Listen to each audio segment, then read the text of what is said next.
welcome back to another episode of Home Based Hope. Today we are talking all about raising our children in a digital world. We'll be diving into techno tantrums, safe screen time, and practical advice on how to manage things like social media. I'm super excited to be talking with Dr. Kristy Goodwin. Kristy is a child's technology and development expert, speaker, author, and mum. She takes the guesswork and guilt out of raising kids in the digital age and arms parents with facts, not fears, about the best ways to parent when it comes to technology. Welcome, Dr. Kristy. Thank you. Thank you for inviting me. Absolute pleasure. Now, I'm super excited to have you on the show today because this is a topic that I love to explore and love to learn more about, and it's constantly changing. Our kids' lives revolve a lot around screens these days, and it's almost unavoidable and inescapable, and it's really just the culture that we're living in. So I would love to start by getting a little bit of background about your journey and how you became so interested and passionate about helping kids or helping parents navigate the digital world. Yeah, so I wish I had a really clearly planned out career trajectory, which I thought I did, but then it sort of detoured. I had been a teacher, a primary school and an early childhood teacher who'd had an interest, a very mild interest, I'll be completely honest, in technology. And I worked in a school where technology was being used and I could see how it was transforming kids' learning. And then I became an academic and my research was really looking at kids and technology. But it wasn't until I experienced what I now call life's greatest equalizer, and that is I became a parent for the first time. And I had very naive expectations of parenthood. I'd had a kindergarten class one year where the ratio was 1 to 35 kids. So I thought a 1-to-1 ratio was going to be a walk in the park. I had plans for cooking Pinterest-worthy meals, and I'm doing all sorts of leisure-based activities. That's why I call it life's greatest equalizer. Anyway, my eldest son came along. Now, it's not how I date his age, but it's important for this story. He was born 6 months after the first iPad was released.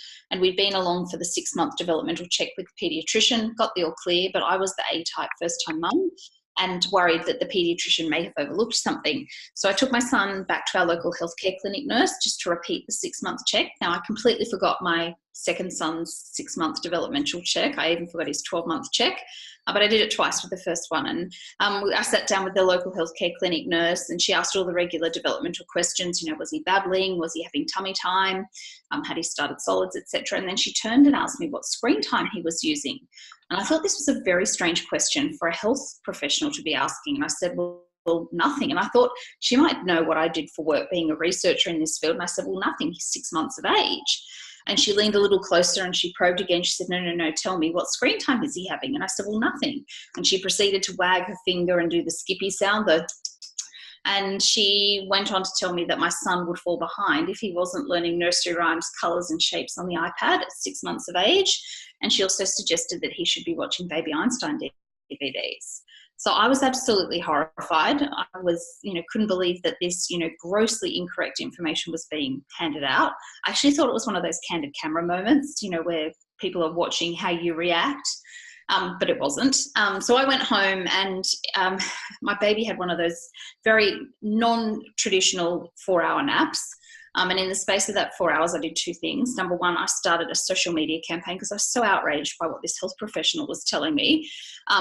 So I started a social media campaign that babies need laps, not apps, and it went viral.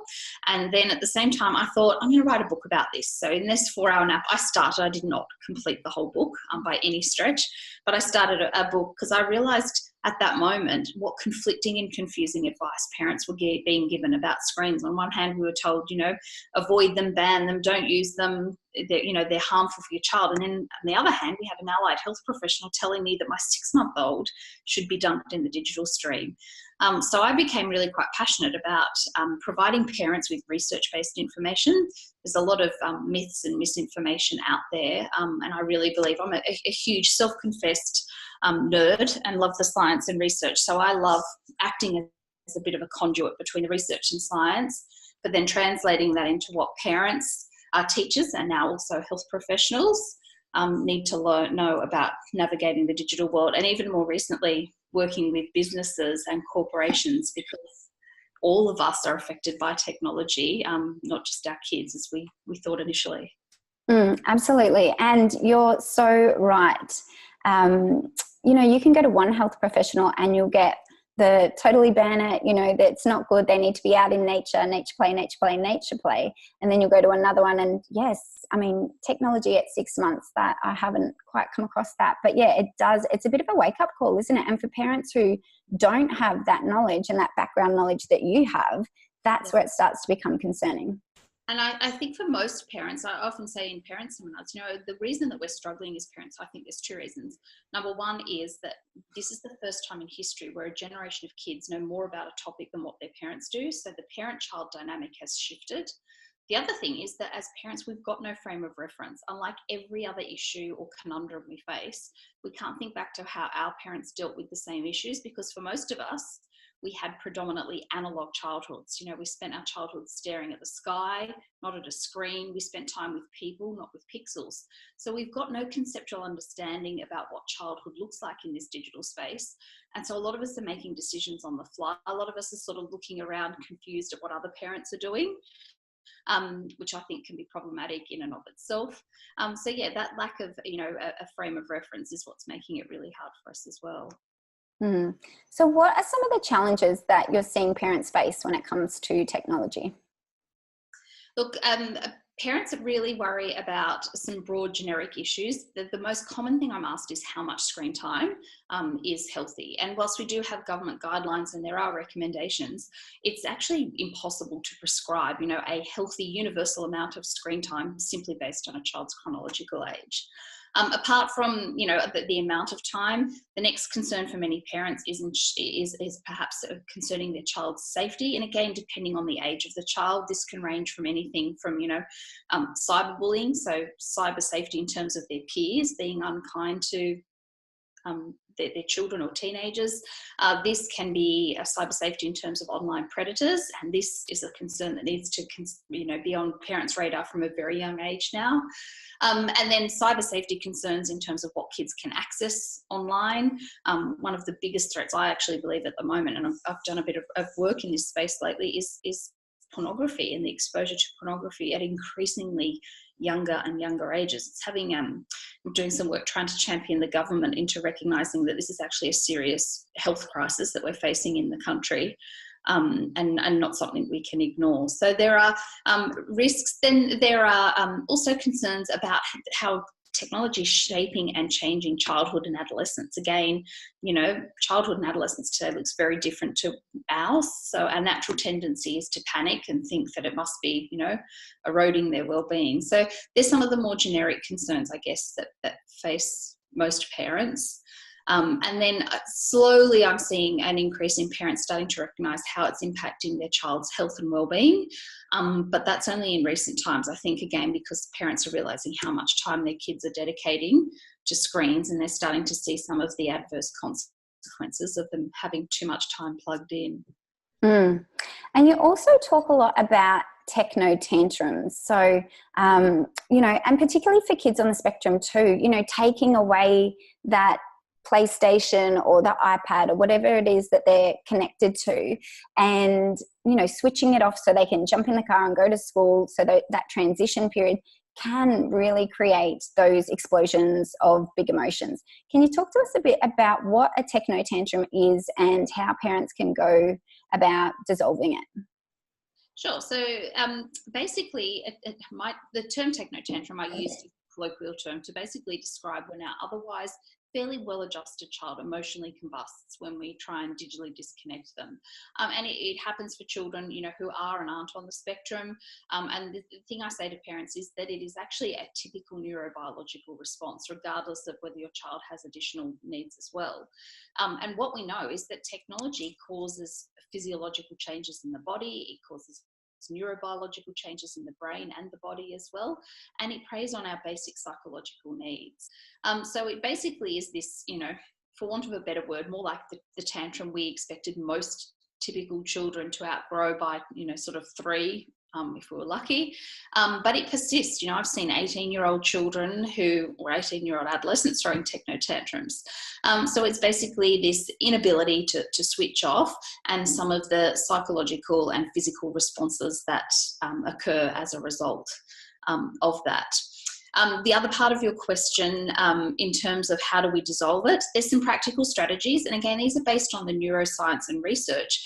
One of the things we know is that when kids are using technology, whether it's watching, you know, YouTube clips, or it's playing Fortnite, or it's engaging in social media, regardless of what they're doing, it's usually a pleasurable response. So their brain is releasing the neurotransmitter dopamine, which makes them feel really good. So the minute a parent or carer goes in and says, you know, turn off the whatever the device is, we're literally amputating their supply of dopamine. So two strategies that work really well, regardless of the child's age or cognitive functioning, is to cognitively prime them, basically warn them that their time is about to end. So that if they need to save work, let their friends know they're going to exit a group chat, send the final message, post their picture, get to the next level, they've got opportunities to do that. It's also preparing them that they are going to end the activity that they like, rather than just going in and abruptly trying to terminate the activity. The second strategy I mentioned here to counteract that dopamine supply is to have an appealing transition activity. You know, to say to your child, turn off your, you know, PlayStation and go and do your maths homework is not an appealing transition activity, nor is, you know, go and tidy your bedroom or set the dinner table. So something appealing. And the thing here I often recommend is that we encourage kids to engage in something physically active. So, you know, do you want to turn off the iPad, and giving them a choice works really well as well. Do you want to jump on the trampoline, or do you want to go for a walk with the dog? But physical activity is really important. It also helps them to physically self-regulate. Their brain starts to produce some of the positive neurotransmitters. So we get hits of serotonin and some other dopamine hits as well. So physical activity. There are other really pragmatic strategies. In my parent seminars, I often talk to parents about physically touching your child, you know, just some warm strokes on the arm when they're, you know, frustrated and agitated that you've unplugged them from their favorite digital device. It releases oxytocin in the brain, and it's near impossible for them to stay in this agitated stress state when you're physically touching them. So physical activity, priming them, giving them end points as well. One of the reasons we know we get the techno tantrum is because kids enter something called the state of insufficiency. We do as we're adults too. We never feel done. This is why we can't put social media down, or why we go on holidays and just feel compelled to check our inboxes. We never get that sense of being done. And this is why multiplayer video games, social media has captivated our kids. So we need to be able to give them those endpoints. So instead, particularly for young kids or kids that haven't got a conceptual understanding of time, giving them quantities instead. So you can watch 2 episodes of the Octonauts. You can get to level 7 on the game. You can have 8 Fortnite battles. Just giving them quantifiable amounts as opposed to an amount of time can work well. Fantastic. I love all those strategies. And with the timer, you know, in terms of autism interventions, a lot of parents and therapists will use like visual timers so they can set it and they can see how long they've got. Because like you said, they don't have any concept of time. So when you say, come on, we're going to finish in 5 minutes, that means absolutely nothing to them. So yeah, timers, choice, physical activity, and providing like heavy work. So things where they're pushing and pulling and really giving the muscles and joints a workout. Yeah, I love that. Another really good one, and this may be me being biased, I'm a mum of 2 boys, but I talk a lot about rough and tumble play, and I believe boys and girls need it. But rough and tumble play, you know, has huge benefits in terms of executive function skills, but it also helps them, anything basically to help them self-regulate. And that sort of activity, boisterous activity, can really work well. And gets rid of some of those more frustrating emotions. Absolutely, because you're working with the proprioceptive system, and we know that can be really calming as well. So you were talking about touch, so even like a deep squeeze or a hug or something can be really calming to the nervous system, so it can help with that transition. You mentioned before about let's just actually, before we get into that, I want to ask, that's sort of how we can dissolve the meltdown. What if we wanted to avoid it in the first place? Well, I suppose a lot of those strategies do cover that, don't they? They do. I'm often asked, is there an app that prevents the techno tantrum? And there's not. But there's an audience worldwide that would pay a lot more than 99 cents for your techno tantrum warning app. What I often say to parents is to develop any sort of healthy technology habit, kids need a couple of fundamental things. The first thing is they need firm boundaries. So firm boundaries around what, when, where, how, and who they can use the technology with. Then they need the second B is balance. They need to balance, and I talk a lot about balancing green time and screen time, online and offline, analog and digital worlds. And then they also need boredom. And I think if we give our kids those three, or the fourth one I have is basic needs, making sure that screen time isn't encroaching on kids' basic needs, then there's no need for this panic and concern and angst that screen time is going to erode childhood and adolescence. But what happens is that screen time often interferes with those. Kids don't have firm boundaries around what they can access. One of the key messages in my parent seminars is that parents are the pilot of the digital plane and not the passenger. And in so many households, it's the 3-year-old, it's the 13-year-old who's driving the digital plane, and mum and dad are seated way back in economy class. Having opportunities to be bored is critical. And we're seeing this, the adult clients that I work with, corporations are seeing this. We are tethered to our technology.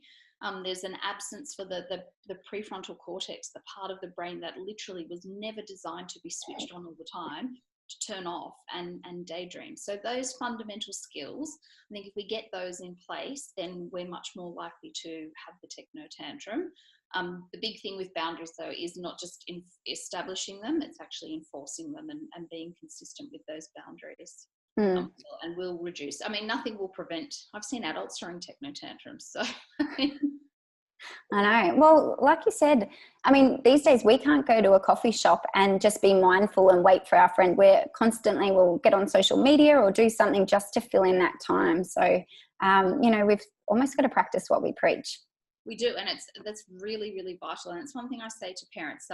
As I said, a lot of my work lately has shifted more into adults' use of technology, because I think for so long we were quick to point the finger and criticize kids and teens' screen habits. But I think now we're realizing how consumed we have become by our digital technologies. And we know, the way the brain is wired, that all of us, not just kids, that have mirror neurons. And so even if we're telling them to put devices down, if all they see us is us role modeling, then their natural tendency is to imitate what we do as well. Those mirror neurons are problematic with a whole range of other issues with technology. This is one of the big reasons we're worried about pornography exposure and exposure to violence, etc. Those boundaries in place. Absolutely. Now, you mentioned before about the guidelines around screen time and the current recommendations. Can you talk us through what the current recommendations are and your take on that? Okay, so we do have, each country has different recommendations. In Australia, our guidelines were updated towards the end of 2017 by the Federal Department of Health. And the guidelines specify for 0 to 2-year-olds, no screen time. And so when we're talking here screens, we're talking television, video games, iPads, tablet devices, gaming consoles. So no screen time for 0 to 2-year-olds. For 2 to 5-year-olds, no more than 1 hour of entertainment media a day. And for 5 to 12, in fact, for 5 to 18-year-olds, no more than 2 hours of leisure entertainment-based activities per day. Now, I say to parents, a lot of parents don't even know those guidelines exist. When they hear they exist, they almost spit out their coffee or start to have conniptions, feeling riddled with guilt. We know that about 85% of Australian kids aren't adhering to those guidelines. I have a feeling 15% perhaps aren't being honest when they answer that question. Look, I say to parents, use them as a ballpark figure, use them as a rough indication or to give you some guidance, but I don't think we can strictly prescribe these and hope that kids and families will adopt them, because the reality tells us that most aren't. The Royal Melbourne Children's Hospital in 2017 commissioned a survey where they surveyed 8,000 Australian families, and they found that the average primary school, so 5 to 12-year-old, is spending 32 hours a week with screens, and the average 12 to 17-year-old is spending 44 hours per week with screens, and this is outside of school time. So we can see the recommendations are very incongruent with what's actually happening in homes. What I say to parents is I give parents a really simple formula. In my book, I came up with almost like a simple checklist and say to parents, we've got to make sure that within a 24-hour period or even over the course of a week, that our kids' 7 fundamental basic needs are met. If they are, then we don't need to worry about screen time. And that looks at things like, are they getting enough relationships, language, sleep, play, physical movement, executive function skills, which are, impulse control and those sorts of skills, and good quality nutrition. And if those fundamental needs and developmental priorities are being met, we don't have to fret about screen time. Did I include sleep in there? I don't know if I repeated sleep. But those 7 kids and adolescents, all of us, in fact, this applies to adults. If our basic needs are being met, then we don't need to fret about screen time. But what's happening in many households is that screen time is the first need, or in kids' eyes, it's a need, the first priority, and that then some of their basic developmental priorities are going by the by. And I know you mentioned before proprioception. This is one of the big things. I'm hearing a lot of early childhood teachers and allied health professionals working with, that younger demographic, preschoolers and lower primary, and saying we're seeing a decline in proprioception skills because kids are walking around in kindergarten literally touching desks because they don't know where their body is in space. One of the big things I've been working on lately is one of the reasons we're seeing a decline in kids' attention spans, and adolescents and also adults, if I'm really honest, is that we've got underdeveloped vestibular systems. Kids don't have opportunities, again, not just because of technology, because play is being eroded in a lot of, prior to school programs, but physical activity and that vestibular development is so critical to be able to have a good sense of balance so you can pay attention. So those fundamental movement skills are being displaced or eroded by technology, and that's where it's problematic. And when you look at screen time, you're only engaging 2 senses out of the 7 senses. So it's, visually and auditory. But yeah, the vestibular, proprioceptive, all those other underlying really critical sensory skills just aren't being developed. Yeah. And teachers are seeing it firsthand, even down to really pragmatic things like declining fine motor skills and language skills. And again, we've got to be careful not to attribute all of this to technology. Part of it is broader social changes, in early childhood curriculum and expectations there. The hurried child phenomenon where we're, over-schedulizing kids. So there's other contributing attributes, but I don't think we can deny the fact that technology is certainly playing a pivotal role in shaping this. And that's why I say, parents often say, what's the long-term impact of the iPad? And I, in all honesty, I say to parents, I've got no idea. We are, in many regards, conducting a bit of a living experiment.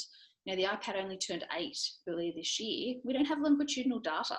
So I say, let's go back to what we know for certain. What does the neuroscience, what does the developmental science tell us that kids and adolescents need for optimal development? Let's make sure those needs are met first. Sometimes we can meet those needs with technology, but more often than not, they're met without the technology. And then can we look at how we can introduce technology in other ways? And you mentioned sleep. So sleep is obviously one of those fundamental things that we need to be ensuring we're getting enough of, and we're getting good quality sleep. And a whopping 70% of kids and adolescents with autism actually have sleep problems. So it's a massive issue, and screen time can obviously exacerbate that. Kids will have difficulty either just switching off at night. They might wake up frequently throughout the night, or they wake up super early and they can't get back to sleep. Are you able to talk us through how digital devices can impact on sleep and why it's so important to sort of have some rules around screen time usage at nighttime? Yes. So we know that screens can really impact on both, as you suggested, the quality and quantity of sleep. When it comes to the quantity of sleep, there's obviously the displacement effect. If you're spending more time on screen, it encroaches on the available hours for sleep. But a less obvious way that's having a really profound impact, again, not only on kids and adolescents, but also adults, is that we know that most screens, particularly if they're handheld, so tablets and smartphones, emit blue light, and blue light suppresses the body's production of melatonin, which is the sleep hormone. Again, handheld devices tend to be more interactive, meaning that they have an arousal effect on the brain too. It's very different to watching, passively consuming television, for example. So that's one of the really profound ways. Obviously, the blue light delays the onset of sleep. Now, this problem is amplified if you've got a prepubescent child at home, because we know their circadian rhythms naturally change as they approach puberty. And again, if they're increasing their exposure to blue light, that is further compounding that delayed circadian effect that does kick in that as puberty kicks in as well. The other reason we're really worried about screens impacting on sleep is that we know that if kids are have technology in their bedrooms while they sleep, it is disrupting the quality of their sleep. So if they receive alerts or notifications on their device, it will, instead of them getting 5 stages of completed sleep and then repeating that cycle 4 to 6 times, which they need, they will get an alert or notification. It will interfere with their sleep cycles, and they're not getting completed sleep cycles. So they might get the right volume of sleep if we're lucky. Many don't. But even if they are getting the right volume, the quantity of the sleep, they're not necessarily getting the good quality. So one of the things I say to parents, even if it's switched off and they're not getting alerts and notifications, just the presence of the device in the sleeping area can be a mental trigger. They see the phone or the tablet and they think about, what level did my friends get up to? I wonder if my friend replied to my Instagram message. For adults, we're thinking about, has this person replied to my email? So it can be that mental trigger too.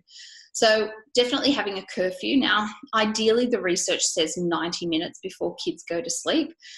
Even 60 minutes, 30 minutes will make a really profound impact. So just like kids and most adolescents have a bedtime, have a curfew for your kids' devices or cutoff time. Have a landing zone. So nominate a specific area in the house where the 12 iPads, 8 laptops, etc. go, so you can do the head count. Be very careful as a parent, though, that when you're doing the head count, that they're actually charging the device and not just the empty case that many of them do. If they hand over, particularly if they're an adolescent, they hand over their phone without much fuss, be very suspicious, because chances are they've got a decoy device or a secondary device that they're using. So establish, again, firm boundaries around when they can have access will really pay dividends. But getting really good sleep hygiene set up is so important, particularly in the younger years. A lot of parents of adolescents say the horse has bolted. I can't tame my kids' tech habits. So I really encourage parents to set these boundaries early on, and future you will really thank you for doing that. And you spoke about, even if it's 30 minutes before bedtime, at the moment, for some parents, it might be right before bedtime. That's the only thing that is calming for them, where there's a bit of peace in the household. Sometimes parents are just at their wits' ends, just trying to keep the peace. So if that's the one thing, that's what they'll use. My suggestion with that, though, is also to, if it is part of your evening routine, just make mindful choices around what. So perhaps listening to an audio book, listening to a mindfulness app, listening to music is a much better choice than perhaps, social media or playing a game or watching something, even, rapid fire, fast paced cartoons. If they're going to watch something, we also know a screen swap is better. So watching on a TV is a much better choice than looking at something on a handheld device. 2 reasons. TVs, depending on the model, don't tend to emit as much blue light. And secondly, we hope our kids aren't sitting as close to them, so they won't absorb as much. TVs also tend to be more passive at this point in time, passive activities. So trying to find something that will have that calming effect on your child is important at that time of the day, particularly, and also before school. The opposite can play true as well. Teachers are often, tearing their hair out because kids have come in literally wired to school and find it hard to pay attention. And they have blue light blocking glasses these days, don't they? So kids who, yes. I see a lot of adults wearing them. I'm sure they have them in kids' versions as well. They do. I personally use and recommend a product called Baxter Blue. Baxter Blue make glasses for kids, adults, and adolescents as well, and they are blue light blocking glasses, so they stop the eye from absorbing the blue light that can delay the affects the pineal gland to stop the melatonin from being produced. So they are definitely a good alternative. My suggestion is not to buy them and just give your kids unlimited access. They still need those firm boundaries, but yet blue light blocking glasses can make a really big difference.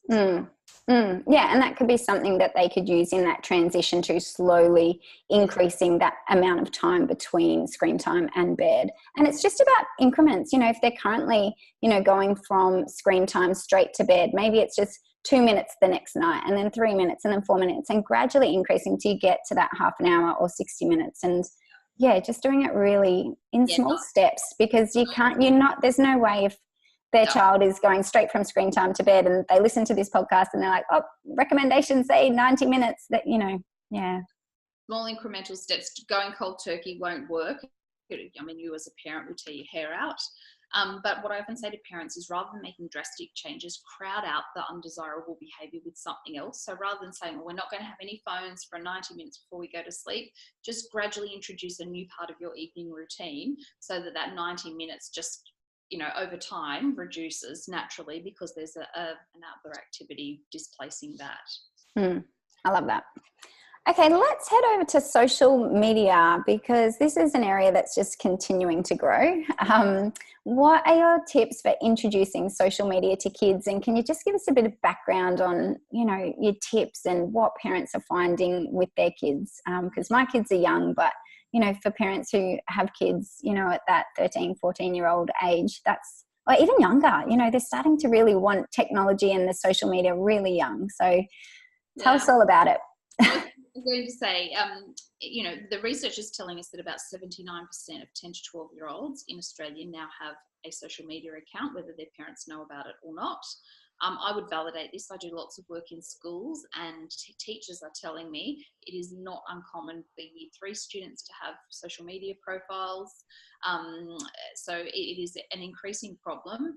A couple of things I say to parents is, if your child comes to you, if you're one of the lucky few whose child actually comes and asks for permission to set one of these accounts up, delay the introduction of social media as long as you can.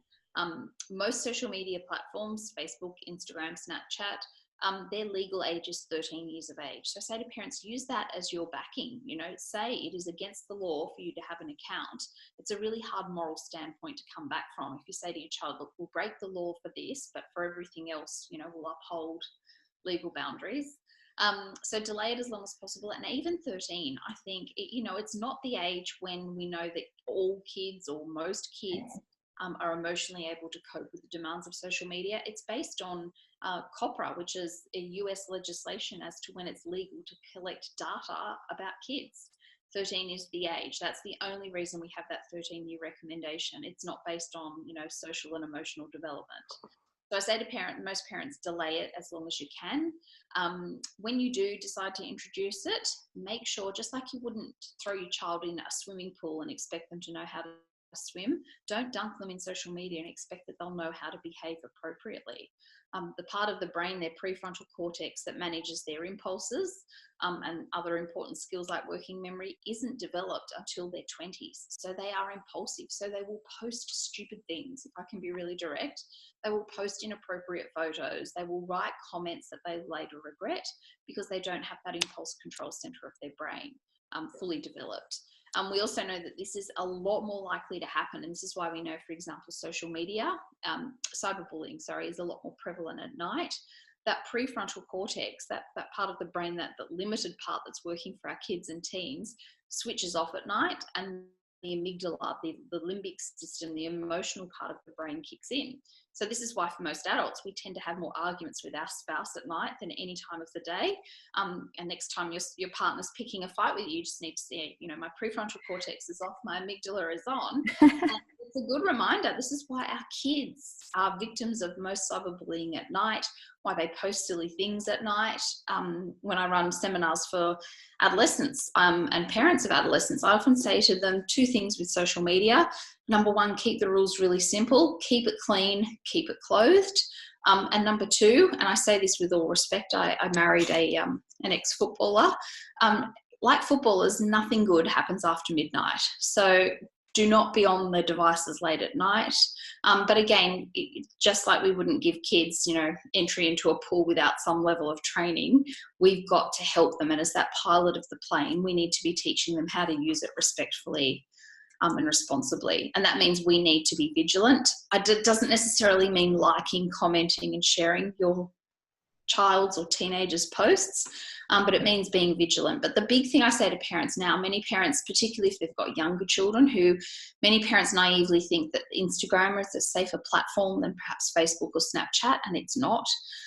One of the big risks I say to parents is that yes, you can be vigilant, and you should, as the pilot of the plane. I call them random screen audits, going through your kids' technology with them, not sneaking into their bedroom late at night and doing it. But doing it with them is important. But what you've got no control over now, because of live streaming video, is what your child or your adolescent has watched. A lot of this video is consumed and then it disappears. And so we are completely oblivious. I'm working with schools where year 6 girls on a sleepover watched a suicide attempt taking place on social media. So again, our kids are seeing all sorts of things that we're often completely unaware of because of that capacity as well. So delay it as long as you can. When you do give it to them with those very firm boundaries and the guidance as to how to use it the right way.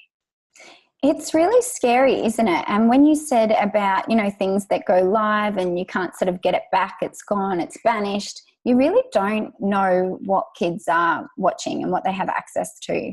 And particularly, I think, for kids on the spectrum, they are very vulnerable because they are trying to fit in. They want to be in, and this can be, because there's not that social awkwardness. They can post a photo, which may be inappropriate, but there's not that level of communication where they have to verbally talk and understand what someone else is thinking. But it's a whole nother layer.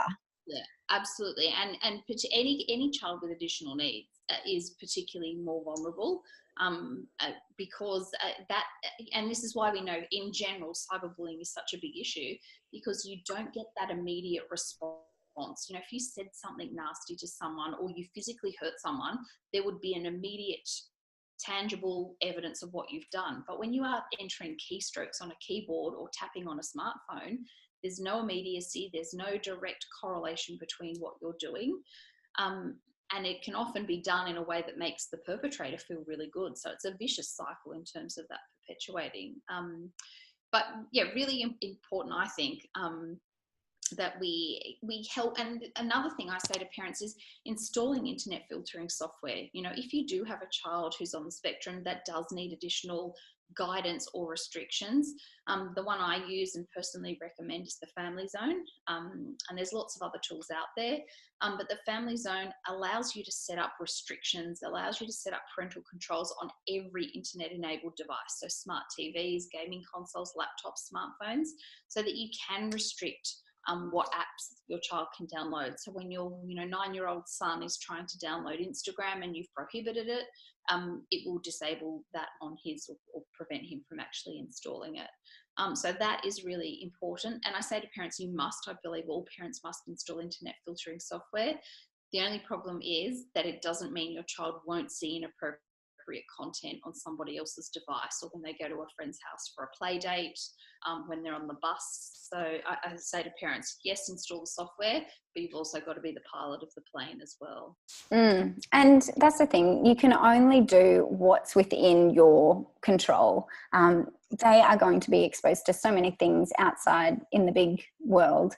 But it's just doing what you can and just empowering them with the tools and the knowledge and the education that around this topic, I think is really powerful. That's right. So let's head to some positive ways that we can use technology. What are some really good positive ways that kids can use digital devices? We're going to start with the one I was just saying was negative, and that is social media. If social media is used, and we teach kids to use it respectfully and responsibly, it can be a great way for when it's used in age-appropriate ways for kids to foster relationships. even simple things like video chat technologies can be great for kids, even younger kids with grandparents who live interstate or internationally, or for separated families or families that have to travel for work. So there are definitely advantages. And this is one of the main reasons we know that technology has become so popular, is that it caters for our three most fundamental human needs. And our basic number one biological, psychological driver is the need for connection. And this is where we can have technologies that cater for that need. This is why multiplayer video games are so appealing, because we are hardwired to connect with other people. The other thing that technology offers, there are a wealth of educational apps and tools out there that allow kids to learn in different ways. Really abstract maths and science concepts that were once hard for us to understand can now be made a lot more explicit through animations and games and more personalized approaches to learning. So there are absolutely incredible apps and technologies out there that will support kids. For kids on the spectrum, sometimes providing, communication apps, or providing compensatory apps that will compensate for some of their developing skills. These are great examples of how we can actually foster technology. So I'm, a huge advocate and think that when technology is used the right way, my big message is that we have to tame technology and not be a slave to the screen. And I think we're at this point in time where we're just starting to recognize, adults, kids, teens alike, that many of us are slaves to the screen and not using it as a functional tool for which it was designed. I love that.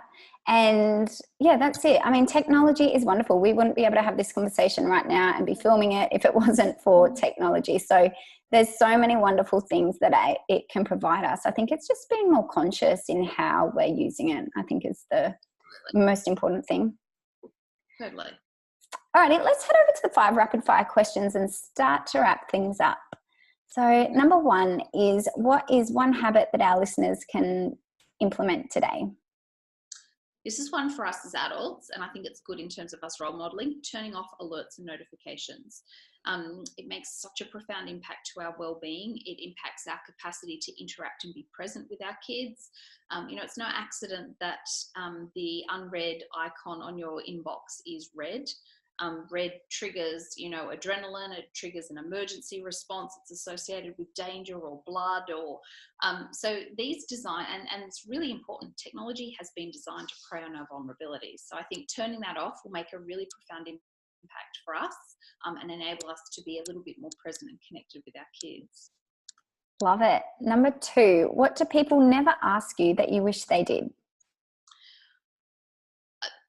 I really wish people would ask, why is it that I can't stop scrolling? What is it about technology that captivates me? And it robs us. I say to people, if we are not in control, technology can rob us of our 2 most important resources, our time and our attention. And the reason it does it is because it has been designed to prey on our psychological vulnerabilities, and it's been designed to cause a physiological and neurobiological changes. So I think if we understood that, we'd be a little bit more kinder to ourselves and appreciate why we are tethered to tech. Fantastic. Number 3, what book would you recommend all parents read? I found this really hard, so I'm cheating and I'm giving you 2. I have, as a mum, so I've got 2 children and a third literally days away. It's probably why I sound like I'm panting at times in this interview, so I apologise. I am a mum, and I have found 2 authors who I actually got to speak with earlier this year, and they've had a profound impact on my mothering journey. One of them is Maggie Dent. I'm a mum to boys, so entering boy territory was very peculiar at times. So I really like her work, and I also like a Canadian psychologist called Dr. Vanessa Lapointe, who is a mum, but also a very well-respected psychologist who explains kids and the ways they behave in a much more tangible, easy-to-digest format as well. Fantastic. And was it any one of Maggie's books or a specific one? I'm a bit biased again. I've just finished her Mothering Our Boys, and it's probably my favourite, but it could also be it's the most current. And I think I highlighted, every second couple of lines because it explain some of the very strange behavior I sometimes see in my household, and with 2 boys and a husband. So probably mothering our mothering our sons. Awesome. Yeah. Alrighty, number 4, what is your top unfinished bucket list item? So this one's hard to do at the moment because I don't have balance, period, at the moment, but I had to go before I became pregnant, learning to surf.